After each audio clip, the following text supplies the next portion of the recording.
this is Dr. Pieczenik, and today I want to address the issues that the Republican constituents brought up, particularly George Conway, Kellyanne Conway's husband, and a bunch of other Republicans of the Heritage Foundation, which is no more than a geriatric unit for Republicans, who said the following: that Trump is narcissistic, he's dangerous, he doesn't follow the rule of law. What we should do is glorify the presidency of Lincoln. And I said, okay, let's learn a little bit of history, George. Number one, Lincoln was a tyrant. He clearly created a war against the South because he had economic interest. He was interested in the waterways. He was interested in New Orleans. There was an imposition of a tariff called the Morrill Tariff, M-O-R-R-I-L-L, which favored Pennsylvania and the northern states and forced the southern states to secede from the Union. He did not like blacks. He felt that blacks were inferior. They had to go back to their homeland. Even when the blacks were freed, he sent them down to Central America, South America, and he created a war that was called a civil war. It was not a civil war, it was auto-genocide. As somebody who'd been in Cambodia and took down the Khmer Rouge and Pol Pot and Hun Sen, I can tell you that the slaughter of 800,000 Northerners and Southerners was nothing more than a slaughter. Another 1 million men were wounded, and then he created what we call the absence of habeas corpus. He arrested thousands of reporters and judges, and this is what George Conway and Republicans want to admire. So let's go a little bit further.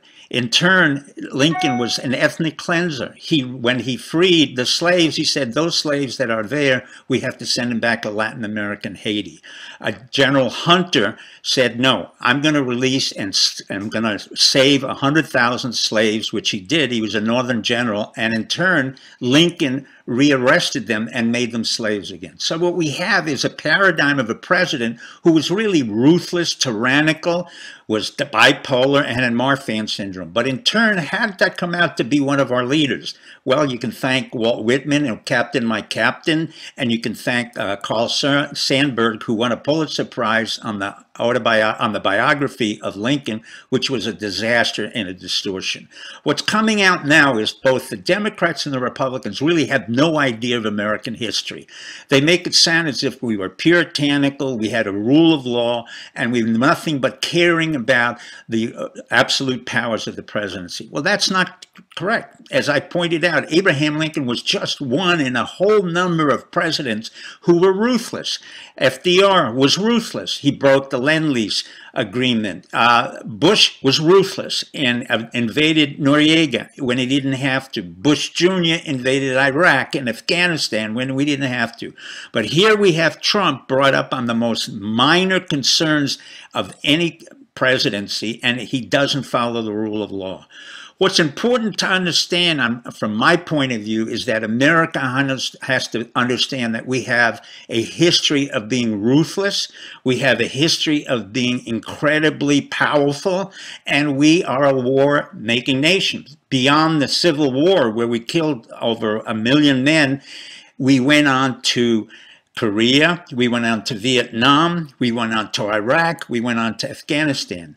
Now, I'm not condemning my nation. I know exactly what it is that we do. We're a republic. Once again, let me repeat it. We are not a democracy. We are a representational government on all levels of government. So that means the president is representational of the desire of the people, not of Congress. Congress is a representational government. It is not a democratic entity. These are the words that have to be understood, that we have to accept Trump. He is narcissistic, he's self-aggrandizing, but you know what?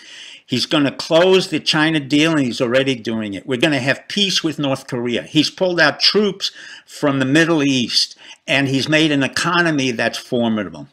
Let me quote George Santayana. If we don't learn our history, we're going to repeat the mistakes of the past. But let me quote Animal House that says the following about George Conway. Being fat, short, and stupid is no way to live a life. Thank you and good night.